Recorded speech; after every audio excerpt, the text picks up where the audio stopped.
Scene से जो कि एक सरकारी हॉस्पिटल में सेट है। जवान फिल्म में दिखाया है कि कैसे सरकारी हॉस्पिटल में छोटे बच्चे एंसेफेलाइटिस की बीमारी की वजह से मर जाते हैं क्योंकि ऑक्सीजन की अवेलेबिलिटी नहीं होती।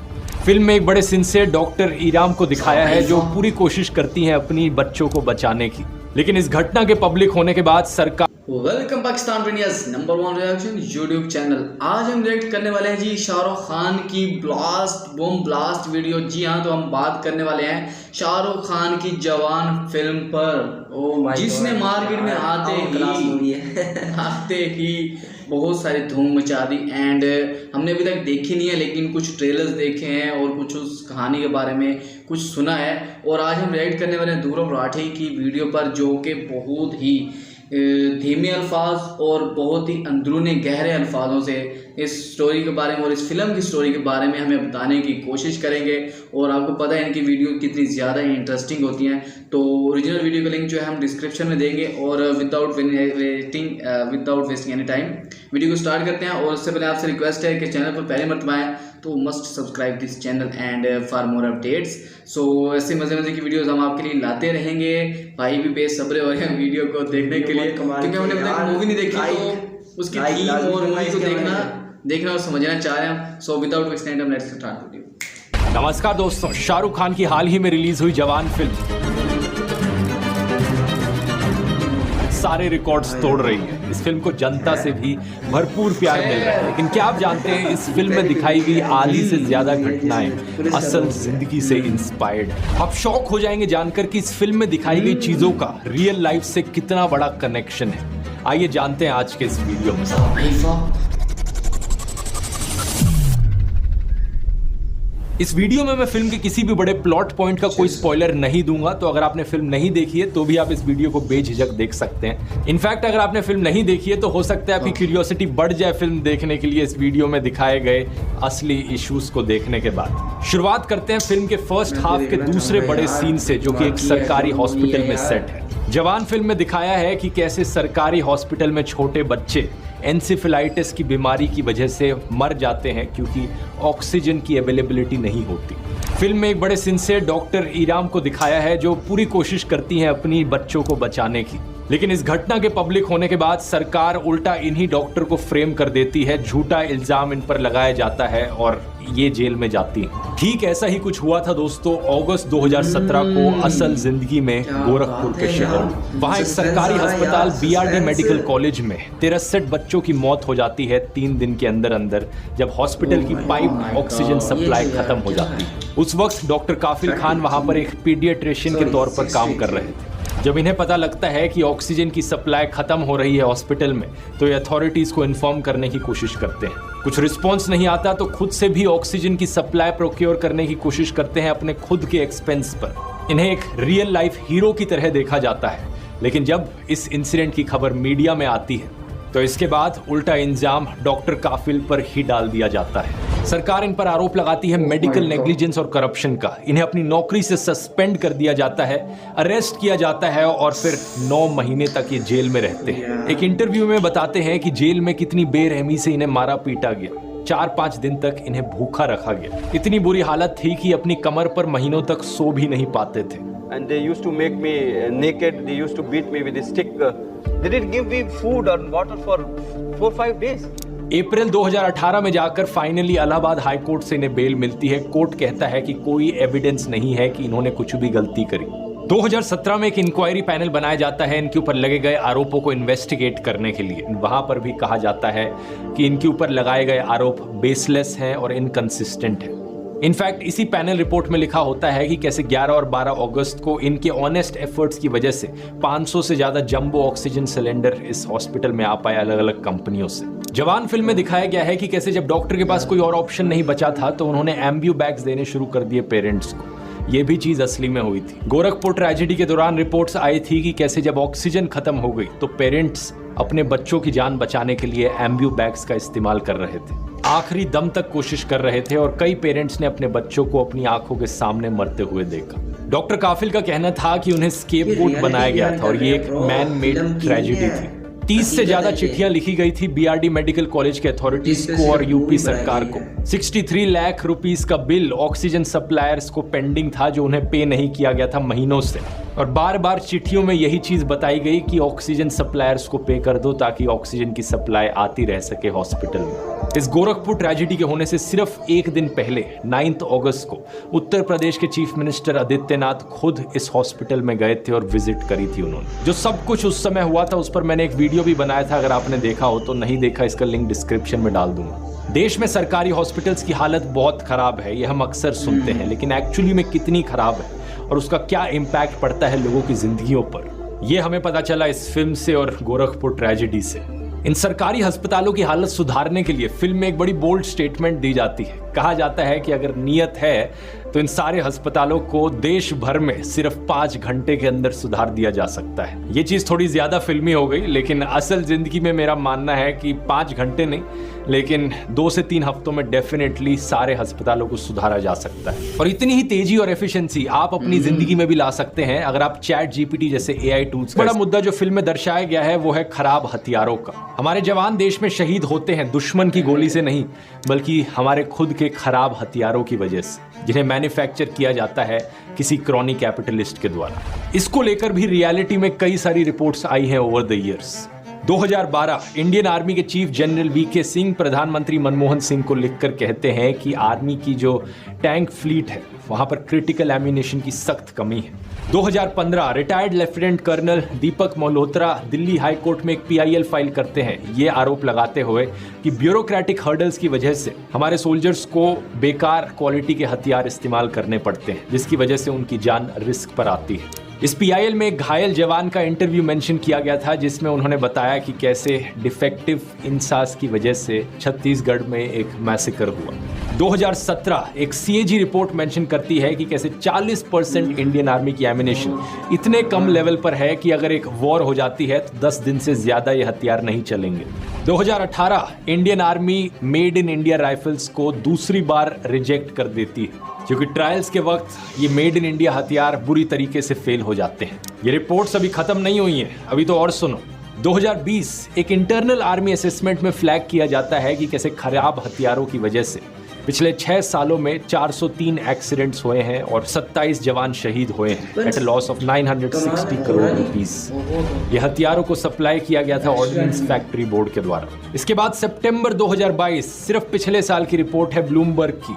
इसमें कहा गया है कि प्रधानमंत्री मोदी के मेक इन इंडिया पुश की वजह से हमारी डिफेंस फोर्सेस कुछ क्रिटिकल वेपन सिस्टम्स इंपोर्ट नहीं कर पा रही हैं। इसकी वजह से इंडिया काफी वल्नरेबल है चाइना और पाकिस्तान से आने वाले थ्रेट्स को लेकर। एक इस साल की रिपोर्ट भी मैं आपको दिखाना चाहूंगा। पिछले 5 सालों में करीब 55 जवानों ने अपनी जिंदगियां खोई 50 से ज्यादा एयरक्राफ्ट और हेलीकॉप्टर एक्सीडेंट्स में। एक बड़े टाइम फ्रेम में देखना है तो 2022 की एक रिपोर्ट थी जिसमें बताया गया कि 400 से ज्यादा मिग-21 क्रैश किए पिछले 60 सालों में, जिसकी वजह से 200 पायलट्स और 60 सिविलियंस ने अपनी जिंदगियां खोई। इस इशू को वैसे रंग दे बसंती फिल्म में भी रेस किया गया था, अगर आपको याद हो तो। ये फिल्म का एक बड़ा मेजर प्लॉट पॉइंट होता है। अब आते हैं हम अपने तीसरे बड़े इशू पर, कॉर्पोरेट फंडिंग। जवान फिल्म में दिखाया गया है कि कैसे सीक्रेटली कॉर्पोरेट पैसे का इस्तेमाल किया जाता है पॉलिटिकल पार्टी की फंडिंग के लिए। इसी को लेकर 2017 में एक बड़ी चीज हुई थी हमारे देश में। मोदी सरकार ने फाइनेंस बिल 2017 पास किया था, जिसके जरिए पॉलिटिकल पार्टीज को सीक्रेट डोनेशंस देना अलाउ किया गया इलेक्टोरल बॉन्ड्स के थ्रू। इसी बिल में ये लिमिट भी हटा दी गई थी कि एक पॉलिटिकल पार्टी को कितना पैसा दिया जा सकता है चंदे में। आखिर कितना पैसा दिया गया? इस साल की जनवरी की एक रिपोर्ट आई जिसने बताया कि बीजेपी को 2018 और 2022 के बीच में 5270 करोड़ रुपीस की फंडिंग मिली सीक्रेटली। किसने ये फंडिंग दी हम नहीं जानते, हम नहीं बता सकते, क्योंकि यही बिल इन्होंने पास किया। ये चाहते ही थे अपनी फंडिंग को छुपाना। इसी रिपोर्ट के अनुसार इसी समय में कांग्रेस पार्टी को 960 करोड़ रुपीस मिले फंडिंग में और तृणमूल कांग्रेस को 767 करोड़ रुपीस मिले। 2014 में नरेंद्र मोदी ने वादा किया था कि स्विस बैंकों में पड़े काले धन को वो देश में वापस लाएंगे। एक बार ये जो चोर लुटेरों के पैसे विदेशी बैंकों में जमा है ना, इतने भी हम रुपये ले आए ना, तो भी हिंदुस्तान के एक एक गरीब आदमी को मुफ्त में 15-20 लाख रुपए यूं ही मिल जाए। लेकिन यहाँ क्या किया इन्होंने, जितना भी धन इनकी पार्टीज के पास आ रहा है सबको छुपा दी। अब बीजेपी हो, कांग्रेस हो या कोई भी और पार्टी हो, जनता को पता ही नहीं चलना कि कौन इन्हें फंडिंग दे रहा है। हम बस अंदाजा लगा सकते हैं बाहर से देखकर। एक और चीज यहाँ पर वर्थ मेंशनिंग है कि एक एक्सपेंडिचर लिमिट होती है कि एक कैंडिडेट अपनी पॉलिटिकल कैंपेन पे कितना पैसा खर्च कर सकता है।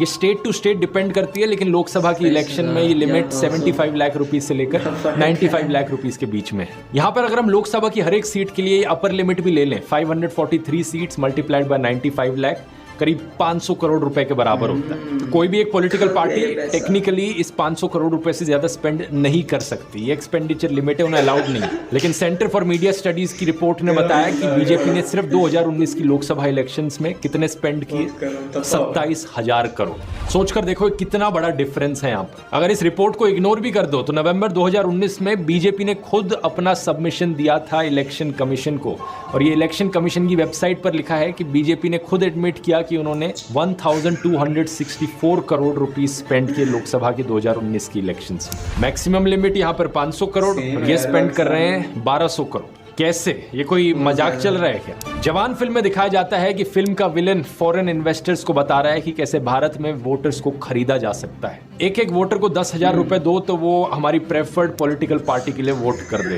ये चीज फिल्म में गलत दिखाई है, क्योंकि 10,000 रुपए एक बहुत बड़ी रकम होती है। हमारे देश में हमें देखने को मिलता है कि लोग 1 किलो चिकन के लिए या 1 क्वार्टर विस्की के लिए भी अपना वोट बेच देते हैं। Obviously reason to reason depend करता है कि कितना पैसे के जरिए खरीदा जाता है वोटर्स को, लेकिन 2019 की लोकसभा के इलेक्शंस में 3,456 करोड़ रुपीस के सीजर्स हुए।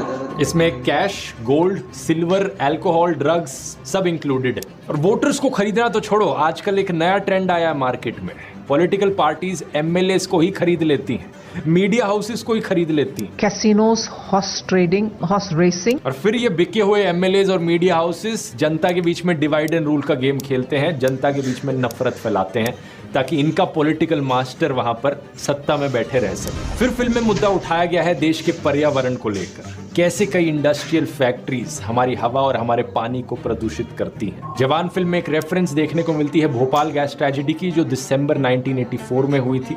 इसकी मैं बात नहीं करूंगा क्योंकि इस पर मैंने एक पूरा अलग से वीडियो बना रखा है। अगर आपने देखा नहीं है ये, इसका लिंक डिस्क्रिप्शन में डाल दूंगा। लेकिन बात सिर्फ एक ट्रेजेडी की नहीं है, एक इंसिडेंट की नहीं है। ये चीज इतनी कॉमनली हो रही है कि आप यकीन नहीं करो। सिर्फ एक रैंडम गूगल सर्च करके देखो कितने आर्टिकल्स आएंगे। 2006 से शुरू करते हैं। छत्तीसगढ़ में आयरन और माइनिंग की वजह से 2 नदियों का पानी गंदा हो गया और 100 गांव जो इन नदियों के किनारों पर बसते थे, वहां रहने वाले गांव वालों को एक कंटामिनेटेड पानी इस्तेमाल करना पड़ा अपनी डेली जरूरतों के लिए। 2013 एक report centre for science and environment के द्वारा बताती है कि 80% इंडियन सीवेज अनट्रीटेड नदियों में बहा दी जाती है। कौन कर रहा है ये? हजारों फैक्ट्रीज जो अनट्रीटेड सीवेज डंप कर रही हैं नदियों में। 2017 महाराष्ट्र's polluting factories are making its rivers the filthiest in India। सितंबर 2018 Magsaysay award winner environmentalist Rajendra Singh कहते हैं कि सरकार का नमामि गंगा प्रोजेक्ट फेल रहा है। अक्टूबर 2018 जीडी अग्रवाल आईआईटी के पास आउट एक साधु बन जाते हैं,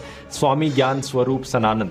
गंगा नदी को बचाने के लिए ये एक फास्ट पर बैठते हैं। इनकी डिमांड थी कि गंगा प्रोटेक्शन एक्ट ड्राफ्ट किया जाए सरकार के द्वारा और एक टोटल बैन लगाया जाए क्वारिंग और स्टोन क्रशिंग पर जो गंगा नदी के किनारे होती है। इन्होंने प्रधानमंत्री मोदी को एक चिट्ठी भी लिखी थी, कोई जवाब नहीं आया। ये फास्ट पर 111 दिन तक बैठे रहे, जिसके बाद भूख के मारे इनकी मृत्यु हो गई। गंगा की सफाई के लिए अपना जीवन समर्पित करने वाले पर्यावरणविद जीडी अग्रवाल ने आखिरकार गंगा के लिए अपना बलिदान दे दिया। उसके बाद प्रधानमंत्री मोदी ने अपने कॉन्डोलेंसेस जरूर एक्सप्रेस किए। नमामि गंगे प्रोजेक्ट का बजट था 20,000 करोड़ रुपए। उसकी डेडलाइन थी 2021। इस साल नमामि गंगे मिशन 2 अप्रूव किया गया, 22,500 करोड़ रुपए का बजट रखा गया। डेडलाइन बनाई गई 2026।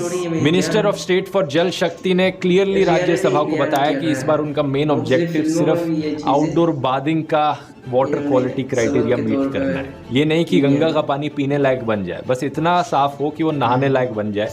ये वो कोशिश करेंगे 2026 तक हो पाए। आगे चलिए, बाकी नदियां भी हैं। 2021 का article, Karnataka 1746 million litre sewage नदियों में हर दिन डंप करता है, 40% अनट्रीटेड है। एक्सपर्ट्स कहते हैं कि इसका ब्लेम फैक्ट्रीज और इंडस्ट्रीज पर जाता है। अप्रैल 2022 उत्तर प्रदेश के नोएडा में हिंडन नदी का पानी इतना खराब है कि नहाने लायक भी नहीं है वो। सितंबर 2022 झारखंड की दामोदर नदी का पानी टॉक्सिक बन चुका है।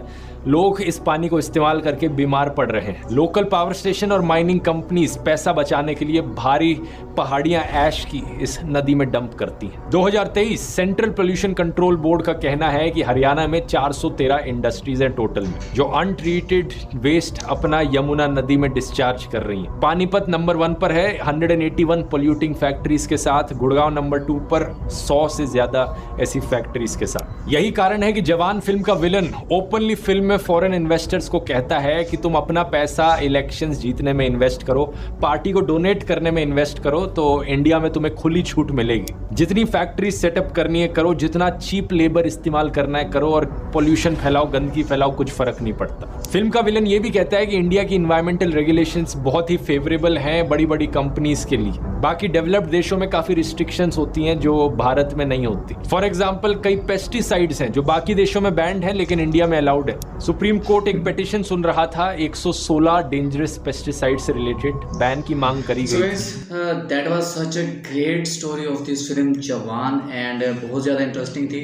भाई ने बहुत ही ज़्यादा गहरे अल्फाजों में समझाने की कोशिश की। एंड लिटरली मैं ये भी बताना चाहूँगा कि सेम सिचुएशन पाकिस्तान में भी है, और यहाँ के जो पॉलिटिशियंस हैं यही फार्मूला अप्लाई करते हैं पाकिस्तान क्या में। यूँ कहो ना, एक ही थाली के चट्टे पट्टे होते हैं ये सारे, जितने भी पॉलिटिशियंस हैं, चाहे यहाँ के हों चाहे वहाँ के हों, सेम टू सेम है। और सबके रीति रिवाज, सोच, नज़रिया सबका एक होता है। हाँ। इनका मकसद होता है कि बस उस जगह तक पहुँच जाए, चाहे नीचे वाले को दबा के जाना पड़े। पहले ऐसा होता था कि वोटर्स को खरीदा जाता था, अपने पैसे वगैरह देकर 1500 जिस तरह से भी उनकी दावत करके कि फलां जगह पे दावत है, वोटिंग वाले दिन तो आपने आ जाना। सो बाद में एक सिलसिला चला मोटर बाइक्स देने का, ITC, और भी बहुत सारे सिलसिले चलते रहे, इंडोर आउटडोर और हिडनली भी। सो ये ध्रुव राठी ने स्टोरी बताई है तो आउटस्टैंडिंग यार। हम तो ये सोचते थे कि सिर्फ हमारे यहाँ ऐसा होता है, लेकिन नहीं इंडिया में मतलब कि ये फिर ये सारा जो भी सिस्टम है। एक और चीज़ बताई ना, ये जो सारा सिस्टम, सॉरी ये जो सारा सिस्टम है वो सारी गेम प्लानिंग चलती है। बिल्कुल, तो मैं ये समझता कि हमारे यहाँ ऐसा होता है, लेकिन ये इंटरनेशनली ऐसा प्लान होता है। तो सब क्या कह रहे थे? मैं ये कह रहा था, इंडिया में तो बहुत ज़्यादा आम है, वहाँ तो खाने के पीछे वोट अपना भेज देते हैं। यहाँ तक कि अगर कोई थोड़ी सी शराब पिला दो, वहाँ तो आम है ना, क्योंकि उनके मज़हब के हिसाब से वो कहते हैं कि उनको ये चीज़ें बहुत ज़्यादा वो लगती हैं। मुकम्मल फिल्म है, एक रियलिटी बेस पर बनाई गई है। वैसे तो बिल्कुल जो आजकल ड्रामाज आ रहे हैं वो भी ज़्यादा रियलिटी पे आ रहे हैं। और मगर जो जवान जो फिल्म बनाई गई, जो इंडिया में सूरत-ए-हाल जो मुयस्सर है ना, इस वक्त सूरत-ए-हाल ऐसी हो रही है, उसको देख के मद्देनजर रखते हुए ये फिल्म बनाई गई है। वरना फिल्म का मकसद यही होता है कि भाई किसी न किसी हकीकत को बयान कर रहे होते हैं, कि मकसद यही था। जैसे इस भाई ने, ध्रुव राठी ने जो वीडियो बनाई, इसके बारे में जो तफसीलात बताई है, उन्होंने बिल्कुल एग्जैक्टली रियलिटी बताई है। इंडिया की हकीकत ऐसे ही है। लोग अपना वोट पता नहीं छोटी छोटी चीज़ों से बेच देते हैं। बस क्या है जी, उसे फ़िलहाल के लिए क्या मिल रही है जी, ज़रूरत पूरी हो रही है, खुशी हो रही है, तस्कीन मिल रही है वगैरह वगैरह, बस वो अपना वोट बेच देते हैं। वो अपने वीडियो में एक पार्ट सुना जब वो पार्टी की फंडिंग के लिए कुछ 5 अरब वाला और वो फिर 12 अरब हो जाता है। तो ध्रुव राठी की वो लाइन मुझे याद आ रही है, पागल समझा है क्या। फीलिंग्स, ये जो ध्रुव राठी की फीलिंग्स थी वो देखने को नजर आई।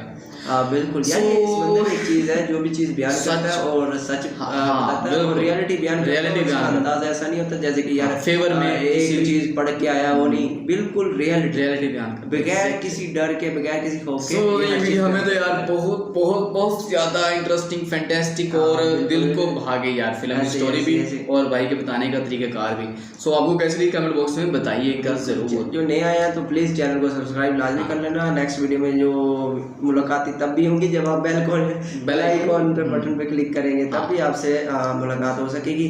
तब तक हमें इजाज़त दीजिए, नेक्स्ट वीडियो में मुलाकात होगी।